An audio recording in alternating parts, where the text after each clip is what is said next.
Christine, welcome. I'm so excited to have you on the show today. I think we're going to have some really exciting and hopefully really, well, I know there will be really super valuable conversations. Um, Before we kick off with having the benefit of being able to get inside Christine's head and understanding everything that you do for your clients, I'd love to just have a little bit of an insight into kind of you and your journey into the work that you do now. Well, first of all, it's a real honour to be here. It's great to see you again. Haven't seen you for a while. So I left school at 16 with no qualifications. I spent 3 soul-sucking years in banking, retail banking in the old days, before I went to the military. Military was my plan A. There was no plan B. But when plan A came to an end, I had to go and qualify in something. It was the best piece of advice I got was get a professional qualification. Qualified as an accountant, and then spent the following 4 years of being newly qualified as an accountant, where all I did was help a family business that was 40 businesses strong exit those businesses. It was like the best apprenticeship you could ever have, and I absolutely loved it. I mean, some people hate it, but I loved it. It was like I'd finally found the place where I could do a good job and enjoy it, and it didn't feel like work. So it's like, It's the dream, isn't it? the absolute nirvana. And then subsequently, I went and founded my own businesses, made my own mistakes along the way because, knowledge is nothing without action. And then helped other business owners exit their businesses after I'd also exited my own, and that is 40 years of working all in a couple of minutes. Wow. And I know there's so much more, and I'm sure we'll get into the weeds, some other stories, but sort of homing in on exits, which is obviously what you're known for. I'd like to dive straight in with a question around what is an exit, because I think for many people, and I know we've talked about this in the past, they consider exiting to be selling your business, but I know you have a different take on this, and I know you have some incredible stories around it, so I'd love to just dive into kind of what is exiting your business. So obviously the ultimate exit of your business in the most fundamental way is, as a business owner, you selling your shares to someone else. Before you sell the shares, you're a business owner. After you sell the shares, you're no longer a business owner. But I actually think within that whole gambit are 3 exits. So the first exit is a business owner is generally, they've started, their first job getting a client, second job getting a client to pay, third job getting another client, and so on. But when you start to get employees, now you've still got a job, although you would never as a business owner admit it. You've not got an employment contract. You're probably not really on the payroll. You may be taking a minimum wage and then paying yourself through dividends, but you don't see yourself as having a job. But the harsh reality is you do have a job, especially if you recognize yourself in this. If you go away from your business for more than a few days, when you come back, things have fallen apart, or decisions haven't been made and they've all been waiting for you to come back, or maybe a few things have gone wrong and you're thinking, well, I wouldn't have gone wrong if I was here. And if you're thinking anything like that, you have a job. It's very poorly defined. There's no job description.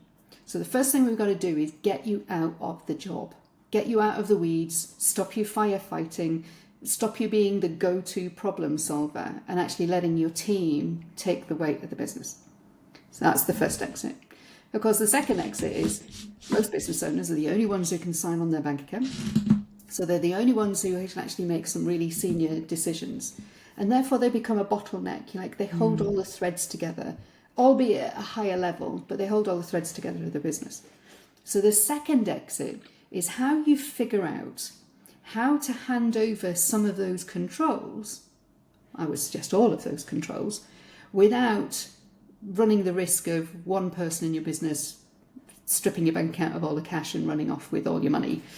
And actually building those controls into the fabric of the business, not just handing over the controls to another human who could disappear employees can quit, let's face it, business owners can't.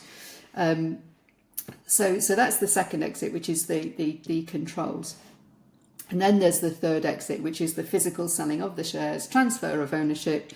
Sayonara, you're out of here because the keys have been handed over, hopefully in exchange for enough cash for you to sail into the sunset and enjoy it.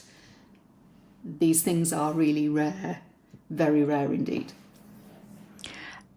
And when you talk about exiting, and I remember you saying to me that many people, that the first question that you ask your clients is, what are your plans around exiting? And you often hear people say, I have no plans to exit my business. What do you say to them? What's that about? Okay. This is a big statistic and nobody likes to hear, but 100% of business owners die. So 100% of business owners actually do leave their business. It's just a matter of whether you're vertical or horizontal. And it is just a matter of whether you're actually dealing with the mess because you're still alive, or whether you've just left this massive mess to employees who don't know what's going on, customers who are now thinking, what the hell is going on here, a family who's now grieving the loss, losing your income and thinking, what are we going to do with that over there because we've never been involved in it. So when people say to me, I'm never leaving my business, well, frankly, it's not for me to change their minds. They're not my clients, so I let them go on their deluded way. Actually, for the most part, I just say, here's a book I wrote, go and read it. It's the cheapest way for you to change your deluded ways. And I know that's going to come across as quite harsh, but sometimes the truth is harsh. It just is. Well, it's the reality, isn't it? And whether it's a planned exit, and I think people just tend to look at the word exit and just think, oh, it's the sale at the end. Yeah. But the exit is actually when you leave your business, and that may well be, for those fortunate enough, the exit at the end with a payoff. But unfortunately for many, it's either an exit because the business folds, or because, I think as you put it, life happens. Yeah. And I know you've got a really a great story that you share in one of your books that I'd love for you to share with the listeners, because I think it really brings home the importance of considering, no matter where you are in your business, either if you're kind of way into the business, what you should be doing to ensure it's set up in the right way, or if you're in early stages, what you can be doing to build towards that. Absolutely. I mean, this is one of the tragedies. It was a situation that really pulled me up short, because even I didn't think that this was going to happen. But I'd sold a couple of my own businesses, and I was starting to get pulled into helping other business owners become more exit ready and actually help them understand what the sale process was. And I was engaged by a guy called Trevor, and he'd invented something in his garage like 20 years previously. And he'd taken this from like mucking around in his garage to, 10 or 15 years later, he had over 100 employees. He was well north of 10 million in turnover. He'd purpose-built premises to manufacture the product that he'd invented. And, he was hitting his 50s. I think I was in my very early 30s. And he was actually experiencing what I call second life. Like, he'd worked so hard that he was now thinking about, what would it look like if I just didn't have to work this hard?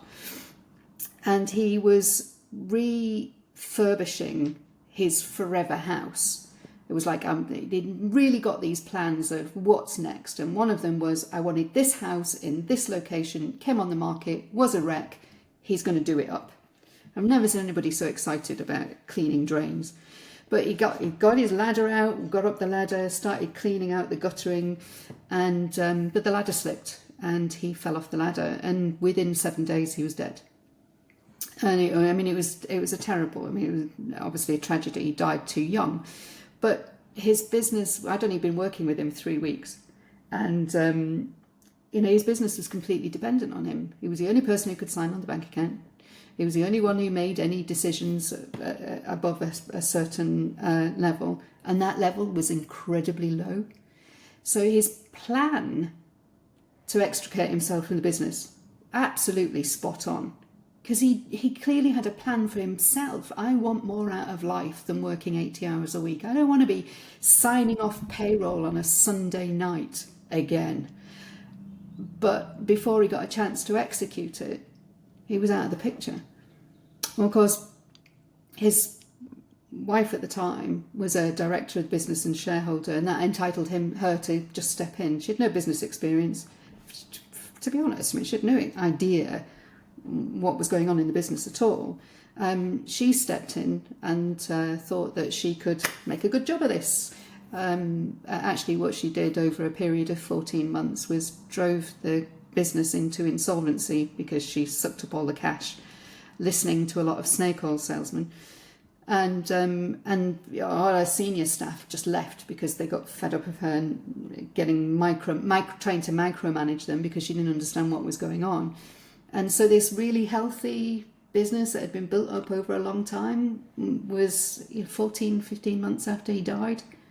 I mean, Trevor would have been rolling in his grave, trust me. But so now you think about that loss. A sizable business that's not generating any wealth for the next generation. Over 100 employees that were made redundant. Customers who had to go and find a different supplier.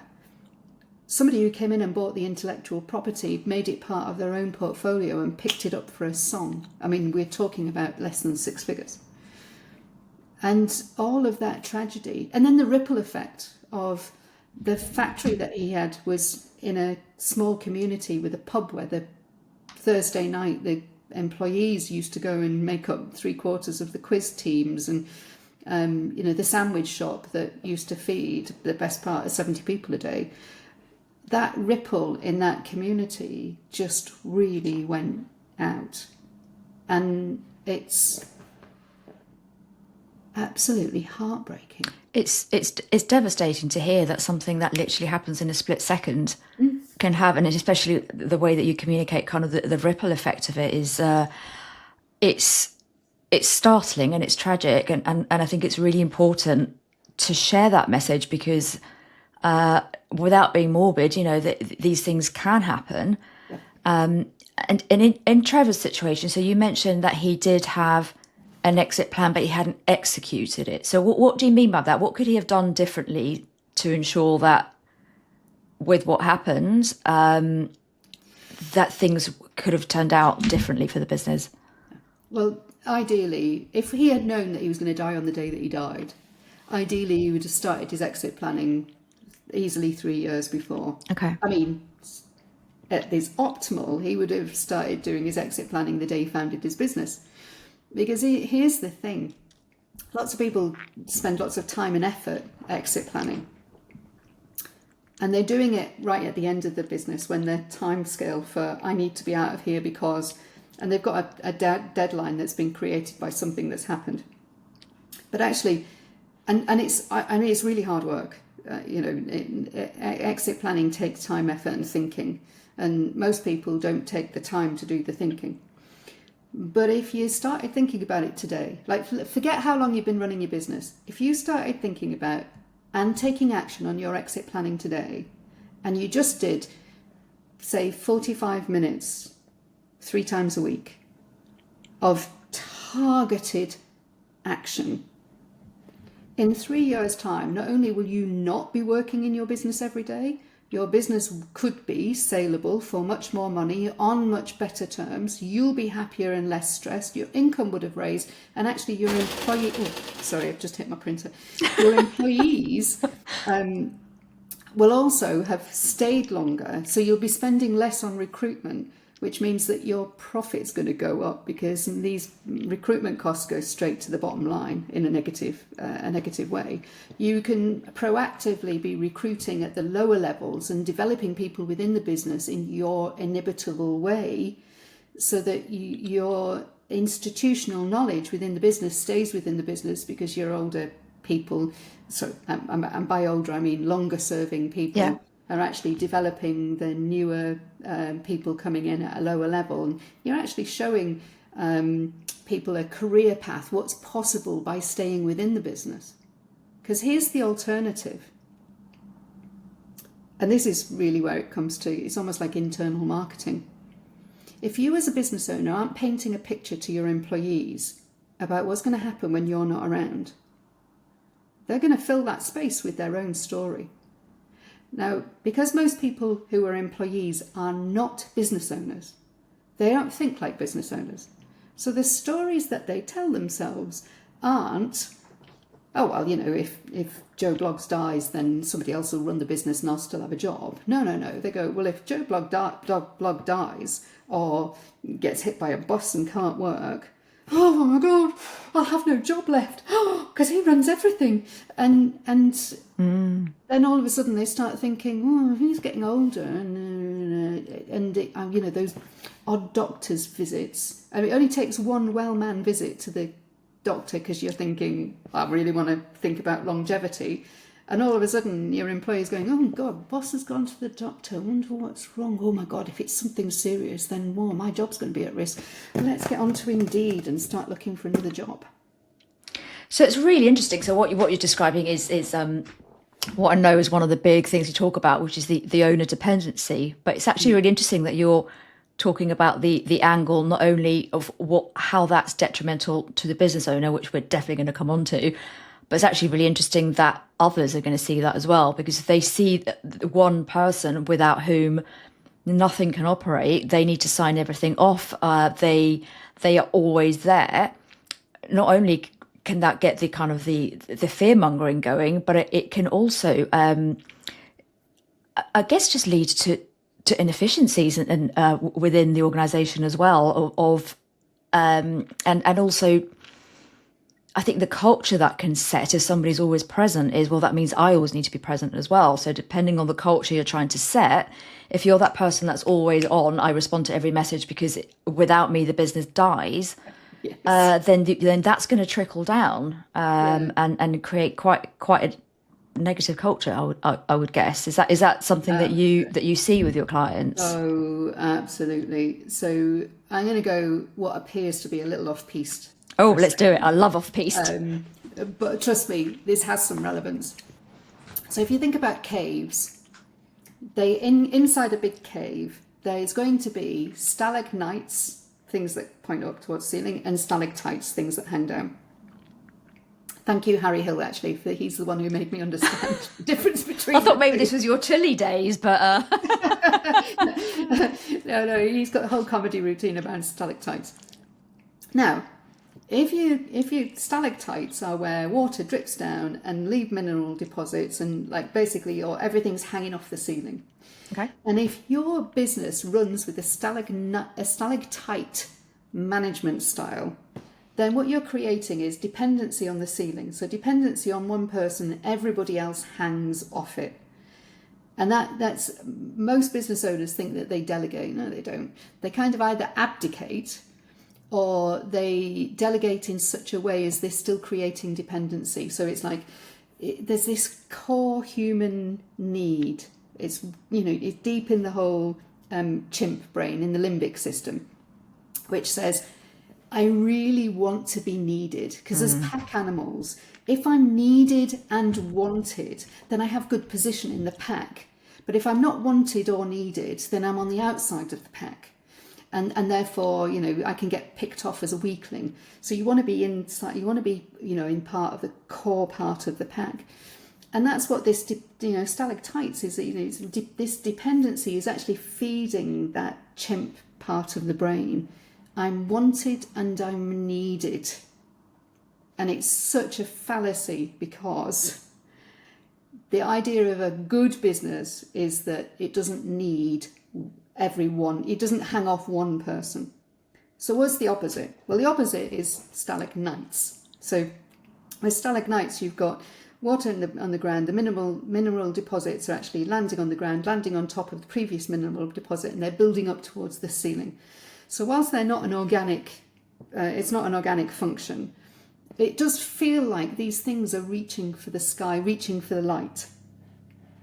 And from a management style perspective, if you've got people who want to rise and they're underneath you and you let them rise, in fact, you rise with them, which is the Stalagmites analogy, then actually you develop faster. The people underneath you develop faster. They see themselves as part of the fabric of the business without this need. There's no great dependency. It's much more about teamwork.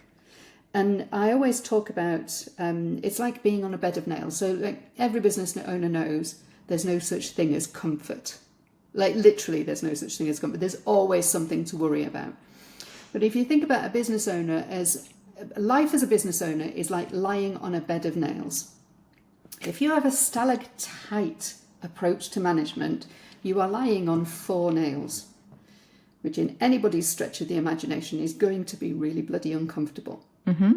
If you've got a stalagmite approach, making everybody rise, then it's like lying on a bed of 1,000 nails.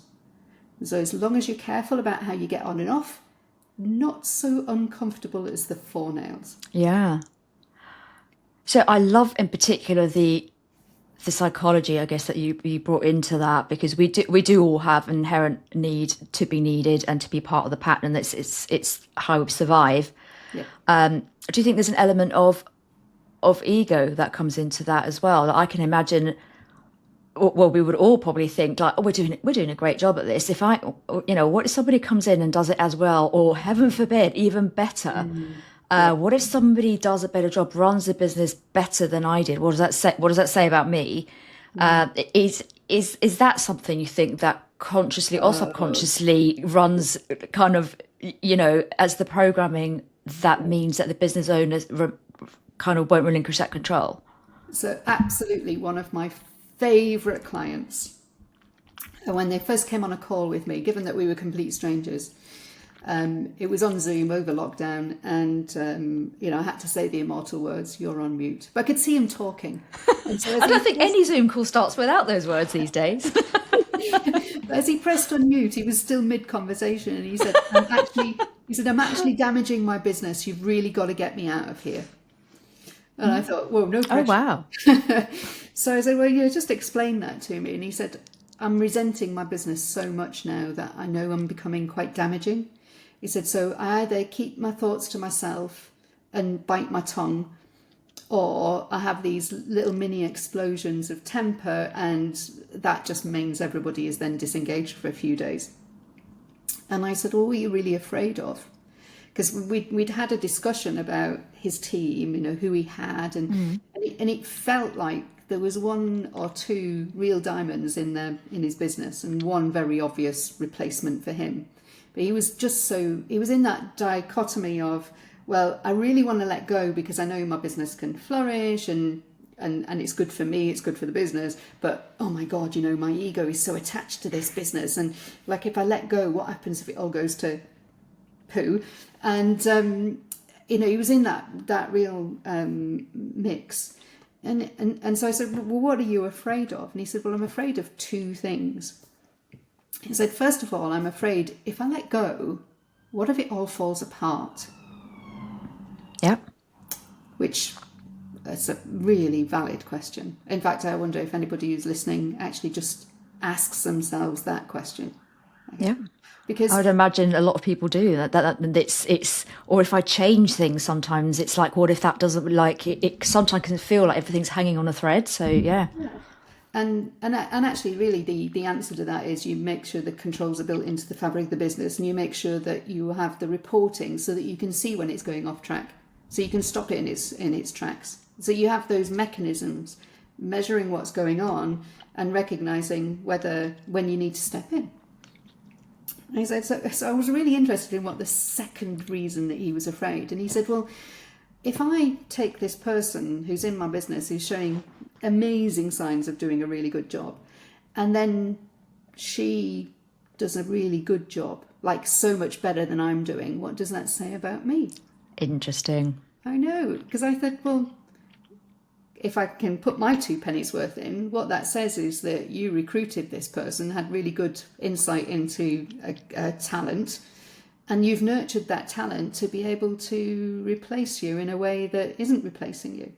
And just remember, you started from zero. And all the people I work with start from zero. Now, she's going to start at Everest Base Camp. And she's just getting to the summit. But there's a very big difference in the effort between zero to Everest Base Camp and then base camp to the summit. So, and not just in the effort, but in the skill set, because the skill set of starting a business and getting it to a certain point versus taking it to the next point is completely different, which is why, and I'm sure you could back me up on this, why so many entrepreneurs get to a point where they either remove themselves from the business or get someone in, because they get their motivation from getting a business to a certain place. And when it becomes the business as usual and the operational side of things, it's like time to clock out. So yeah. I guess in that scenario, the replacement might be actually somebody who's more skilled to take it to the next level. This is a bit like the 12-step prayer. So anybody who's been involved in Alcoholics Anonymous, which I haven't, by the way, but the 12-step prayer says something along, I'm going to paraphrase here, which is help me understand what I can't control and what I can get. Let me and let go. Let go of things I can't control. Let me change the things I can control. And give me the wisdom to recognise the difference. Yes, I do know that. It's so powerful. Yeah, but then so let's apply this to business owners. First of all, it's let me recognise the time when I should let go and get someone else in, because most business owners leave that way too late, and therefore they then get someone in where they're so embedded in the business that it can't run without them anyway, because frankly it doesn't matter if you give someone else the authority. Even if you actually delegate properly, people are still going to phone you at home at 10 o'clock at night and they're going to say things like, oh my god, you will not believe what that idiot has done, and which is so undermining for the person that's in place, who may even be doing a really good job. Yeah. But if you've stayed too long, then frankly, there's a risk of you doing that. So first of all, recognise when the timing is right, and then actually do the right thing, which is not abdicate. It's not, yeah, you're on my replacement, there you go, make all the decisions, I'm off. Well, actually, I'm not off. I'm going to sit round the corner and I'm just going to keep an eye on you. And then every time you make even the hint of the slightest mistake, I'm just going to fire these little side swipes at you until you get fed up and move on. And then, of course, you've just validated everything about what you believe, i.e. the business can't run without you because like nobody else can do it like I do it. And you're not actually allowing someone else to come in and step in because you haven't set the framework up for someone to take over properly. You haven't built the controls into the business, you've built the control into an individual, and then you've not actually handed over the controls for that particular individual. So I could get on my soapbox about this for hours.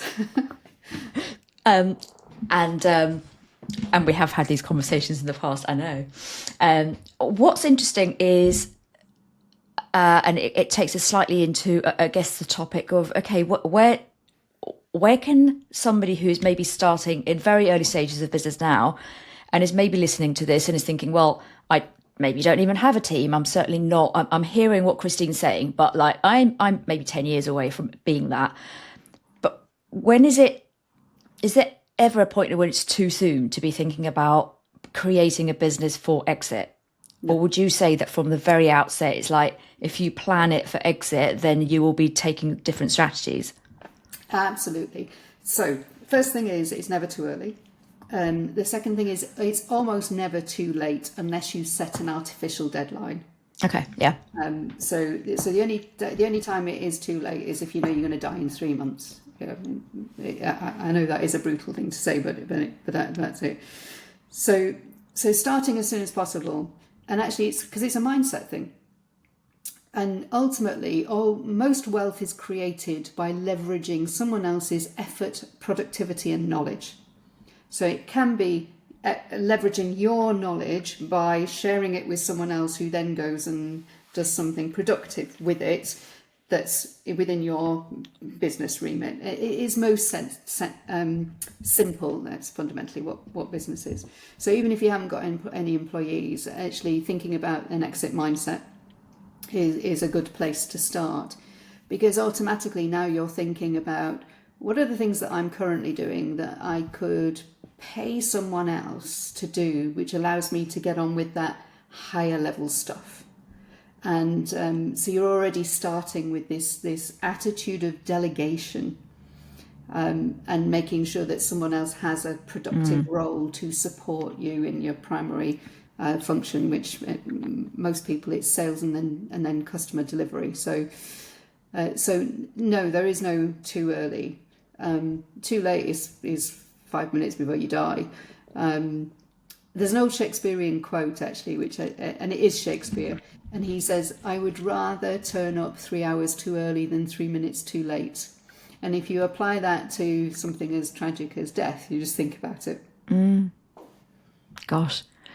So I could kind of hear, and partly from my own experience and also many of the people I speak with, that it's like logically, it's like, of course, it makes sense not to have a dependency on yourself to delegate and do all of those things. But sometimes I think two things happen. Number one, at very early stages, there isn't necessarily the budget to do that. And secondly, even if there is the budget, there's an element of trust, of trusting somebody else to do it. Yep. But also it can sometimes feel more of a slog to explain it to someone else and get them to do it than, oh, do you know what? It's just quicker if I do it myself. Yeah. What would you say to anyone who's go battling any of those kind of self-imposed barriers that I'm assuming only then snowball into just you becoming this hen caged in your own business? Yeah, absolutely. Look, whenever anybody is trapped in a prison of their own making, it all comes down to three letters: ego. And fundamentally, thinking that having actually, it's funny you said the slog of explaining it to someone else. It can feel so painful to have to go through the process, and it might take hours.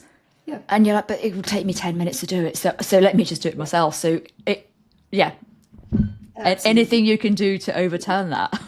There is an amazing lady called Marianne Page, and she's written a couple of really good books, and I recommend all these to my clients.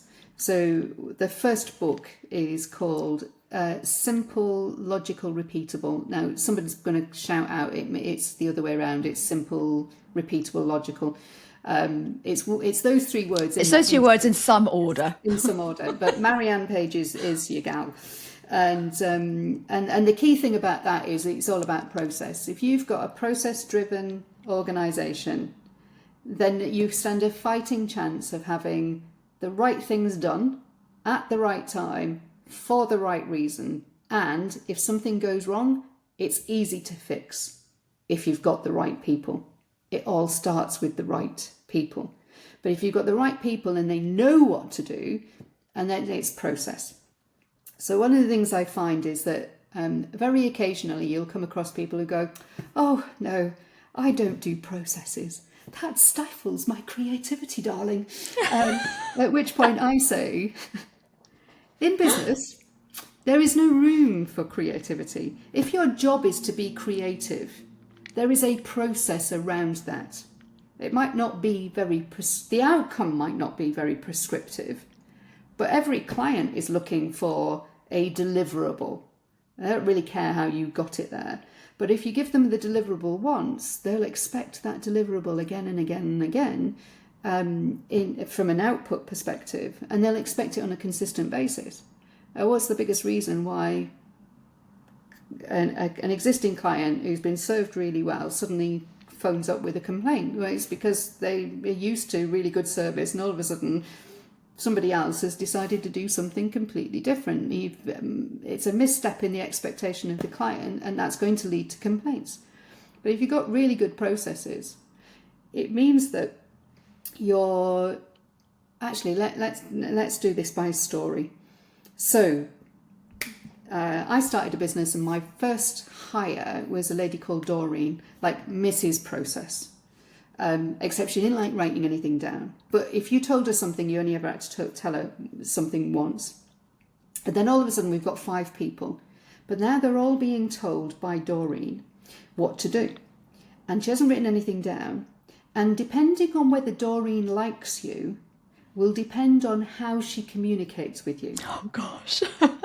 So now I've got 5 people in my organisation. Doreen, who's a complete star, and it's an old name. She was an older lady. Oh, she was fabulous. But she did have her weaknesses. And then I have 4 people who've been told 4 different ways of delivering particular outcome, which means I either have really satisfied customers because they're happy with that particular way, or I have dissatisfied customers because they've been dealing with one person and now they're dealing with a second person, and the outcome that is being delivered is completely different. And why can't they have the old person back, but that person's now left because Doreen didn't like them? So they've now been replaced by a new person who's now been told a different way as to how to do it. All because we haven't got processes in place. Or because there isn't like an SOP with everything outlined that everybody sings off. Yeah. Okay. And what I'll say about people who might say, oh yeah, you're still creating, stifling my creativity, darling. One of the things I will say is that sometimes a process is a very specific action and step. Sometimes a process is making sure that everything gets covered, whether it's needed or not.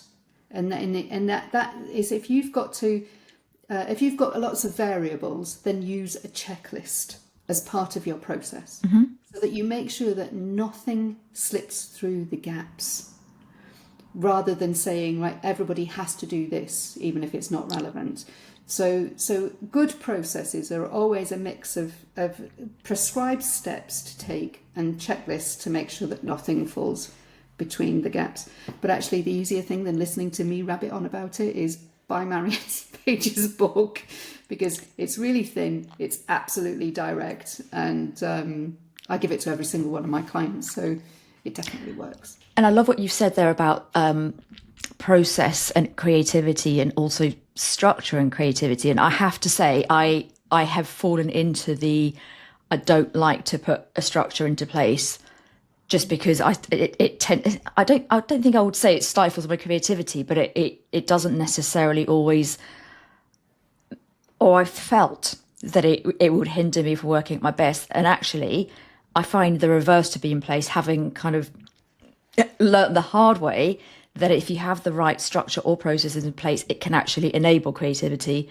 Because I think, as you said, if you've got a checklist or a structure, that doesn't mean every single deliverable to every client has to be the same. It just means you have a framework or process to go through, and then you can be creative within that in terms of how you deliver it. So that creativity is still there. It's just more tidy, for want of a better word. Yeah, I mean, ultimately, it's a bit like buying and selling a house. So if you think about that process, I mean, it's pretty thingy.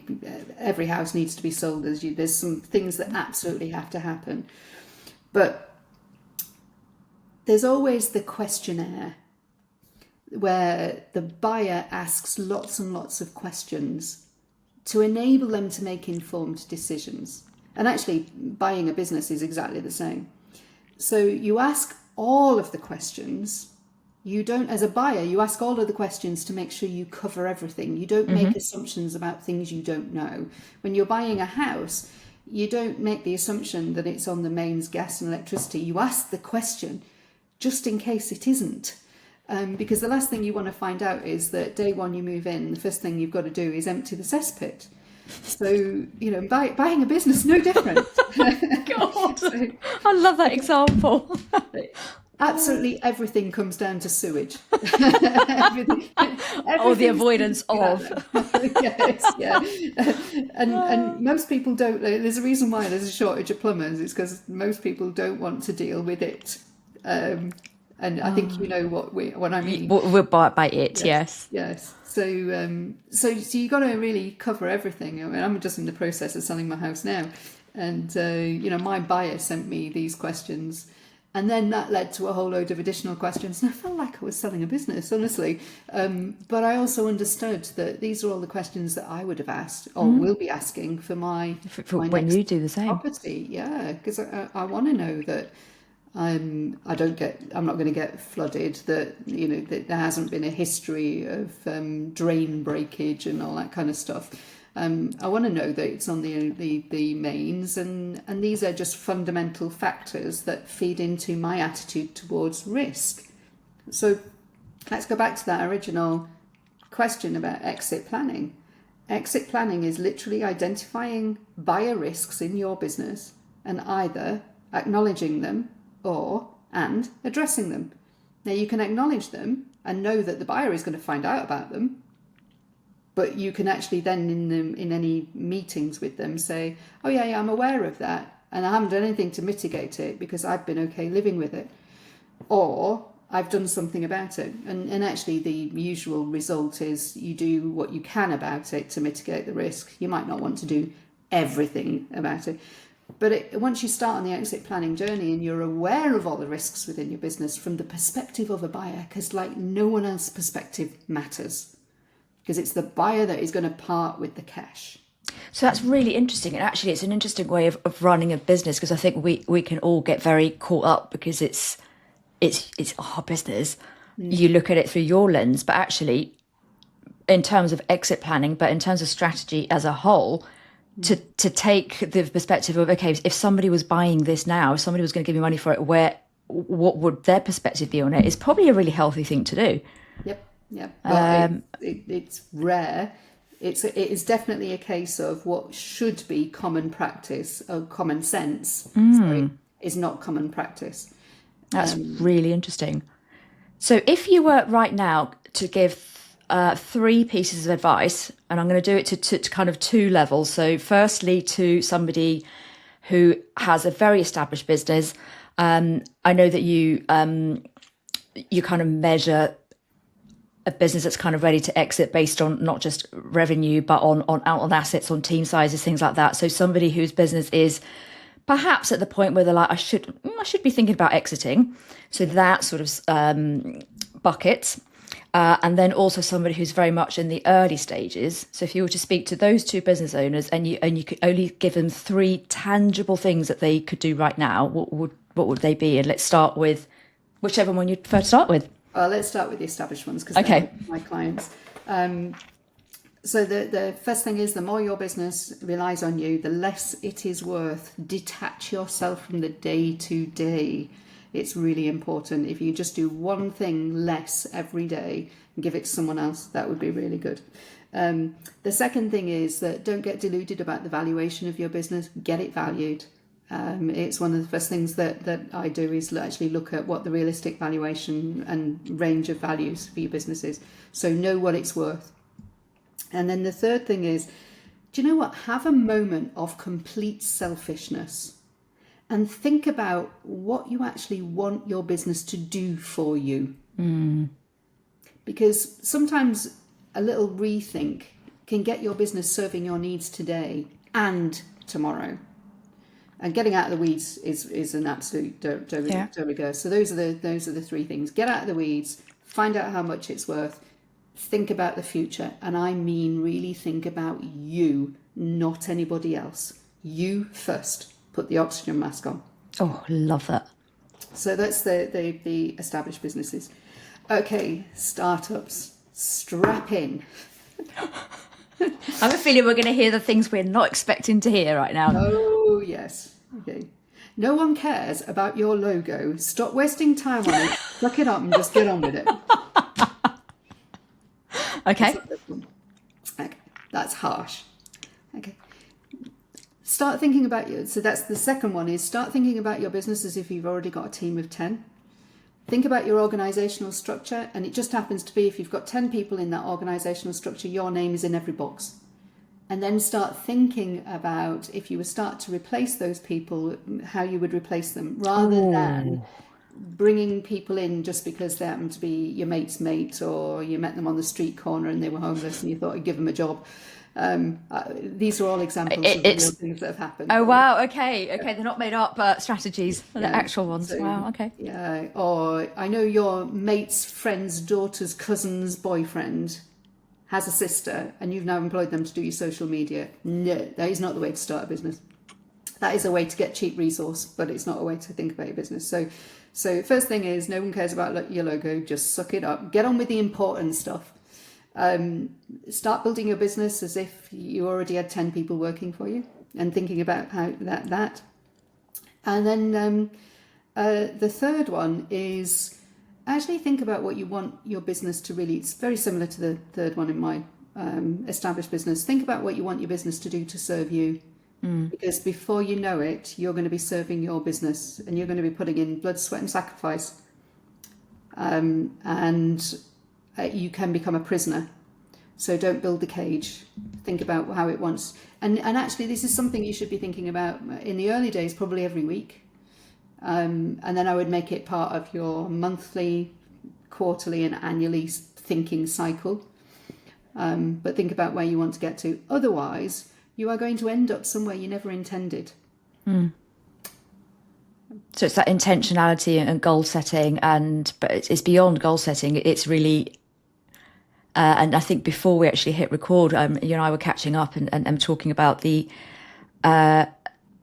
number of people we speak to, entrepreneurs, business owners, whatever we want to call them, that say they set up a business to get time freedom, and how few of them actually feel that they've actually got that. And that time freedom can be for whatever. For some people, it might be for the family.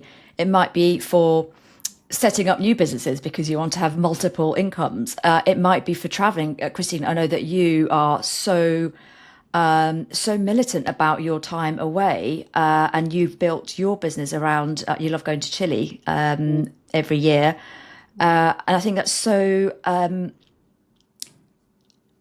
I think a lot of people feel like that you can't do that. And there's perhaps a mindset that comes from maybe from being employed or something, that you don't have that flexibility, but actually you can build something.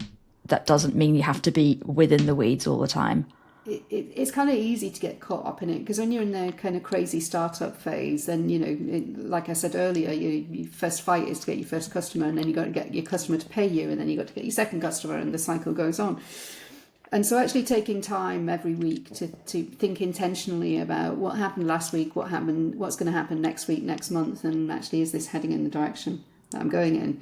It is, people don't take the time because they kind of think, oh, well, I need to get on with the to-do list. But I guarantee you that 25% of things that are on your to-do list are a complete waste of time anyway. So it's about figuring out what's really important and how you prioritize that. So, like, I know lots of people who will optimize their life for income. It'll be like, yeah, I'll just get the money coming in. And then eventually in life, you start thinking about, well, there is more to life than money. Now, I do appreciate, because I have been homeless, I do appreciate there are times in life when actually money is really important. But nobody lies on their deathbed thinking, because there's no pockets in a shroud. And so nobody lies on their deathbed thinking, oh, I wish I'd earned more money. But they do wish that they'd spent more time with their families or done something more meaningful. And it was a few years ago that I just decided to restrict my working life to 9 days a month. And it's like, I should say, I'll qualify that by to restrict my working life to 9 days a month without reducing my income. And that's an important qualifier, because we can all say, I want to work 2 days a month. But, the fact that you were able to do that strategically while still having the right income, I love that. And it's amazing what dropped off my to-do list and went onto my couldn't care less list. Yeah. It's like 80-20 rule, isn't it? It's finding out the 20% that, that's really moving the needle. And there are so many distractions now. And so many different, you just open up your phone and there's like 3 different people telling you different things to do. And we can get so caught up. And the reality is that normally there's 1 or 2 things that are needle moving. Yes, absolutely. You know, I read a book quite a few years ago now, probably more than 10 years ago, called The One Thing. You don't need to buy it. Oh, Just yeah, I have that. Yeah. read the back cover, which is what is the one thing, such that by doing it right now, everything else becomes either irrelevant or easier. And if you read that in conjunction with the 80-20 rule, it's actually, and they're two skinny little books, so they're really good. They're really readable. It's a really great read. A really great Yes. read. Yeah, absolutely. So, and you obviously have some books yourself as well that I think like sort of speak to different stages, don't they? Yes, Of the business journey. I'd love to just kind of sort of go into those a little bit because I think, and we'll tag them into the notes as well because I think they're so helpful. So if you haven't thought about exit planning at all before, then my intro book is Sell It. I think it comes up as mirrored. But my intro book is Sell It. You can see it's quite thin. It's designed to be read in less than 2.5 hours, and it gives you all the things that you need to start thinking about. And then I wrote another book called How to Successfully Sell Your Business, which it's thicker, so it's got much more of the practical, what exactly to do in it. And is that more for your established people that are actually thinking about it? Yeah. If you're a startup in the early stages, definitely Sell It as the book for you. Okay. Fabulous. And then what I get my guests to do at the sort of towards to wrap up the show, which is all around the mixology, and you'll see here that I have to fit in with the analogy, I've got the cocktail shaker and the ice bucket. So what we do is we put one word into the mix, and I've already got a few words.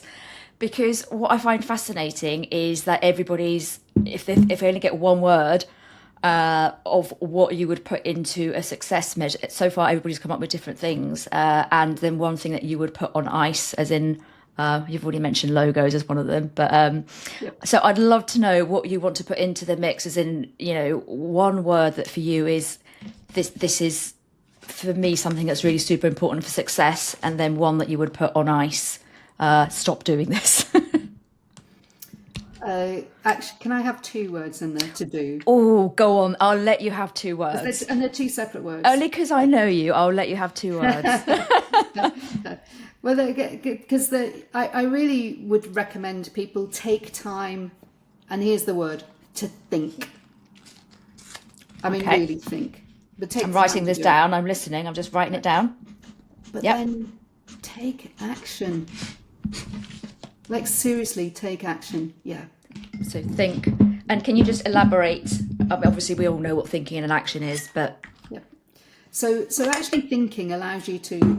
There's a great book actually by John Cleese called Creativity, and he says if you want to think creatively, or actually just think outside of your normal thing, you just need a few things, and so you need some space that allows you to think freely. You need some quality of time, i.e. the quantum of time, and then that quality of time which relates to space. And then you're going to get stuck. You're going to spend, I know, it's a bit like learning to meditate. It's really hard to start off with. it really is. But if you get stuck, just go and watch something funny. And I'm talking about a 20-second thing. So my thing is watching penguins being weighed. Like, there's nothing more funny. Or I can't say I've ever minions. seen. I'm putting that on my to-do. I might even put that in the bucket, you know. Because once you start laughing and smiling and feeling humorous, actually it releases all your creativity. It unseizes your brain. So if you're ever overwhelmed, this is a really good way to kind of get past the overwhelm. And now your brain is kind of free floating and thinking about what's possible. And because otherwise your brain stays in what's probable. And sometimes if you're a bit of a negative Nelly and you're perhaps a catastrophist, what's probable becomes very negative. And when businesses can weigh heavy on you anyway, so that's the thing about thinking, taking the time to think, but actually in quality time to think, not forcing yourself to think, but actually just being very open-minded. But out of that will allow you to make better decisions. And then when you make a decision, you've got to take action. Yeah. So my in the ice bucket is procrastination. Oh, somebody has already put that in. I love it. We've got it twice, but it's a good one. Yeah. Well, if I wasn't allowed that word, and I was allowed No, you're allowed it. If I was allowed another word, then fear would go in the ice bucket, Okay. because fear causes paralysis and it causes procrastination. It's basically the cause of procrastination.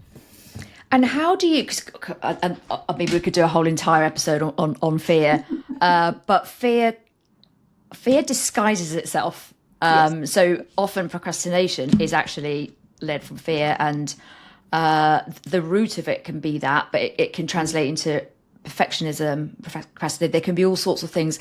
Have you got any advice on how you kind of? Oh, yes. Yes, how you sort of find it and battle it. So if you find it difficult to make a decision, usually it's because you're afraid. So this fear comes in. It's usually fear of making the wrong decision. Yeah. Here's the thing. We all live in the present. Okay? So the decision that you make today, right now, is based on information that you have right now. And in 5 minutes' time, you might have new information that makes you make a new decision. It's not flip-flopping. Because most people think, well, if I make a decision and I change my mind, then I'm looking like I don't really know what I'm doing. No, that's bollocks. Sorry, excuse my French. No, you're okay. I've got the profanity filter on. You're good. But it is just rubbish. So you make decisions based on the best information that you have available now. If new information comes along, then it's okay to make a new decision. It's not flip-flopping or changing your mind. It's making a decision based on new information. So if you think about, if you're procrastinating or delaying making a decision, sometimes delaying making the decision is okay. You're not procrastinating. You are literally waiting for new information. But where a wise man once said to me is like, never be afraid to make a new decision, and just reframing, changing your mind into a new decision set me free. I love that. And I think also something that I've found quite powerful on that is to think that making no decision is sometimes in itself a decision. So if you're being proactive about that and intentional and saying, I'm not going to make a decision because, like you said, I need the extra information or the time to make it. But if you know that that it's in the back of my mind, and we know the difference between when we're being intentional and when we're just overthinking it, then we are by default making the decision to not decide something, and that's always going to be the worst decision. Yes. Because it's much better to make an active decision, test something out, take the learning from it or the success, than to stay in that thinking thought. I don't know, it's easier said than done. I do know it's easier said than done. Yes. But I love the insights that you've brought into that, because I think fear is probably one of the biggest things that hold us back, and it takes us right back to where we started around, the fear of being rejected, left out, failure. It all comes down to limbic system survival, and so this actually brought us around in a beautiful circle back to Yes. to the fact that we might be talking about businesses or exits, but at the end of the day we are all humans.